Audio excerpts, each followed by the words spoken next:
Think about one of those perfect fall mornings in Florida. The air's crisp, the sun is rising warm and golden, and someone's just walking to work along a familiar route they've taken hundreds of times before. No rush, no worries, just heading to their shift, maybe planning what to make for dinner later with family. A car slows down beside them. The driver looks harmless enough, rolls down the window, asks for directions with a smile. They offer to help, even get in to point the way. And in that single moment of kindness, everything ends. That's how it started for one woman on October 7, 2019, in Cape Coral. And within hours, another life was taken too. The man responsible shared a name with a famous Marvel anti-hero, Wade Wilson. But make no mistake, there was nothing heroic, nothing fictional about his actions that day. What unfolded was chilling, shocking, senseless brutality that shattered a community. Hang with me through this, because Kristine Melton and Diane Ruiz deserve for their stories to be told accurately, respectfully, with all the verified facts. Cape Coral is one of those places that feels like a hidden gem on Florida's Gulf Coast. It's the largest city between Tampa and Miami, built around an incredible network of canals, more than anywhere else in the world outside Venice, Italy. People move there for the relaxed pace, the boating, the sense of community where folks still know their neighbors. Retirees love it, families settle down, and on most days, it feels safe, unhurried, far from big city troubles. But in October 2019, that calm was ripped apart. Wade Stephen Wilson was 25 at the time. He stood 6'6", had a history marked by instability, adopted young, early legal troubles like burglary and battery, struggles with drugs. He'd reconnected with his biological father in adulthood, but nothing publicly pointed to the violence he was capable of unleashing. On that one day, starting the night before, Wilson took the lives of two women who had no connection to him whatsoever, Kristine Melton, 35, and Diane Ruiz, 43. Court records, trial testimony, and prosecutors all confirm there was no robbery, no prior grudge, no clear trigger beyond what the state described as killing for the sake of killing. Random, impulsive, devastating. The media tagged him the Deadpool Killer early on, simply because he shares the name with the comic character's alter ego, and later because of the extensive, disturbing face tattoos he added in jail. But that's where any comparison stops. This isn't a movie script or anti-hero tale. It's real tragedy, affecting real families who are still grieving years later. Everything here comes from reliable sources. Official court documents, medical examiner reports, police investigations, and direct trial testimony from 2024. No embellishment, no speculation, just the facts, told straight, so we honor Kristine and Diane as the vibrant people they were. Let's step back to the beginning and walk through it carefully. Everything traces back to the evening of October 6, 2019, a Sunday night that started like so many others for Kristine Melton. Kristine had come to Cape Coral from Illinois, bringing her best friend Stephanie Sailors with her. The two were practically inseparable. They worked together as servers at a local spot, shared stories, supported each other through life's ups and downs. Friends and family described Kristine as quick-witted and warm, the type who made everyone around her feel instantly comfortable and safe. Her cousin, Samantha Katimer, called her precious, not just to me, but to everyone who knew her. Kristine adored Halloween. She loved planning costumes and getting into the spirit. She had a cat she spoiled endlessly and was godmother to her cousin's child, a role she took seriously and joyfully. That evening, feeling like unwinding after a long week, Kristine and Stephanie headed to Buddha Live, a popular bar in nearby Fort Myers. It's the kind of place with live music, cold drinks, and a casual crowd, just perfect for letting loose a bit. That's where Wade Wilson entered the picture. He showed up at the bar too, tall and noticeable, introducing himself to people as Jr. Stephanie Sailors later testified in court that he came across as friendly enough at first, charming, talkative, with no immediate red flags waving. He started chatting with Kristine, and the two seemed to get along easily. Another man there that night, Jason Shepard, struck up a friendship with Wilson as the hours passed. As bars do, Buddha Live wound down in the early morning of October 7th. But the group, Kristine, Stephanie, Wilson, and Shepard, wasn't ready to call it quits. They decided to head to Shepard's house in Fort Myers to keep visiting. Court testimony confirmed that Wilson and Kristine grew closer there, becoming intimate at some point. Eventually, as the first light of dawn crept in, it was time to go. Wilson couldn't handle the manual transmission in the vehicle they'd used, so they arranged an Uber. Wilson, Kristine, and Stephanie all ended up at Kristine's duplex on Tudor Drive back in Cape Coral. Stephanie only stayed a short while, about 15 minutes. She gave Kristine a hug goodbye, a kiss on the cheek, and said something like, "See you tomorrow." In her emotional trial testimony years later, Stephanie broke down remembering that moment. "Kristine would never have let me leave that house if she felt scared or uneasy. She would have said, 'Hey, let's get this guy out of here together, we'll do it as a team.'" Kristine didn't feel any danger. She trusted the situation enough to let her best friend head home alone. It was the last time anyone close to her saw Kristine alive. What happened next inside that quiet duplex comes directly from forensic evidence, Wilson's own confessions to multiple people, and the detailed trial presentations. After Stephanie left, Kristine, worn out from the long night, went to bed to catch some sleep. She likely drifted off quickly, looking forward to resting. She never woke up. Wade Wilson strangled her right there as she slept. The medical examiner, Dr. Noelia Aylmar Hernandez, testified clearly, death by asphyxiation from neck compression, manual strangulation.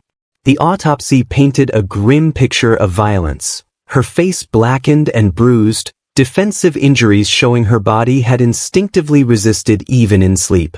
Broken fingernails, marks circling her neck, internal trauma, all signs of a fierce, though brief, struggle for life. Afterward, evidence showed Wilson wrapped her body carefully in sheets and bedding from the room. Then, in a move that underscored the cold calculation, he gathered her phone, her keys, and drove off in her black Nissan Versa.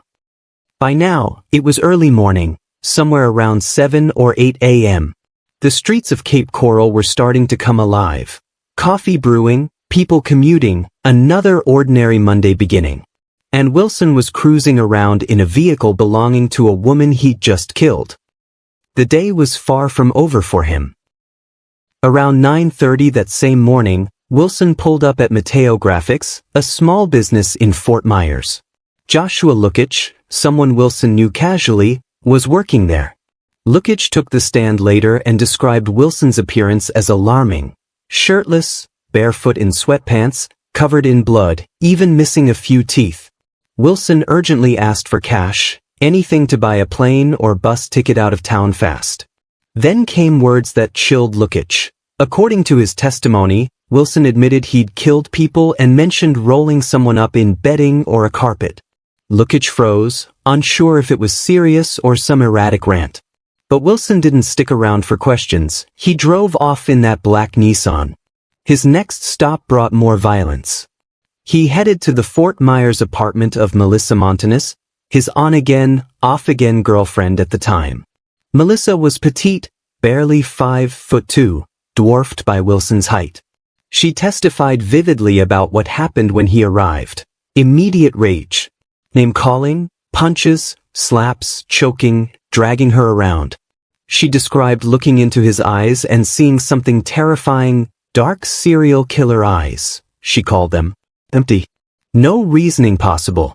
Melissa fought smart, stalling, talking, doing anything to avoid being pulled toward that waiting Nissan outside. She later said, "If he'd got me into the car, I'd probably have never been seen again." Neighbors heard the commotion and called police, who arrived in time to rescue her. Wilson sped away.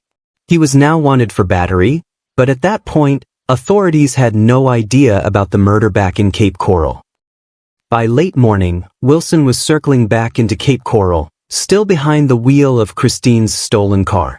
And that's when he noticed Diane Ruiz walking down the street. Diane was 43, a loving mother of 2 sons, engaged to be married.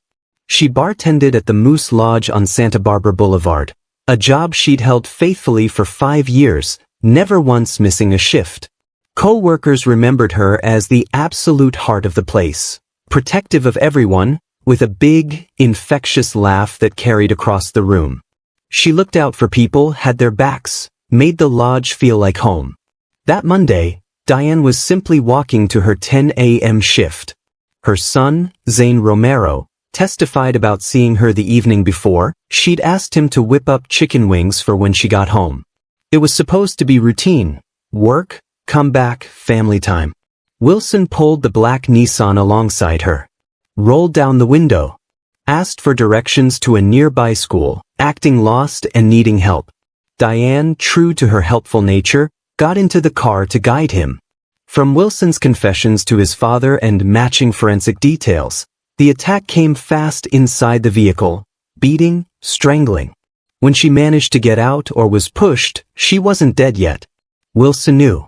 He turned the car around and ran over her body repeatedly. Investigators concluded between 10 and 20 times, ensuring no survival. Then he drove to an open field behind a local Sam's Club and left her there. As the day wore on, Wilson made repeated phone calls to one person he thought he could confide in, his biological father, Stephen Testaseca. Wilson had been adopted as an infant and raised by another family in Tallahassee, Steve and Candace Wilson. But in recent years, he'd built a relationship with Stephen. On October 7th, call after call came from Wade. Stephen testified later that his son's tone was disturbing, excited, almost boastful. He detailed strangling the woman who'd let him stay over, Kristine, while she slept, wrapping her body, stealing her car. Then luring the second woman in under pretense, attacking her and, when realizing she still clung to life, running her over until, in Wilson's graphic words quoted in court, she looked like spaghetti. Stephen asked directly if there was any remorse. The answer, none. But Wilson reportedly said he just wanted to do it, felt like being a killer. Horrified and fearing more harm, Stephen and his wife contacted authorities right away. They cooperated fully, keeping Wilson on the line to pinpoint his location. The next day, October 8th, police tracked him to an unoccupied home he'd burglarized and took him into custody. Initial charges, burglary, battery on Melissa, theft. But the bodies were still undiscovered, and the full scope was emerging. Concern grew quickly for Kristine.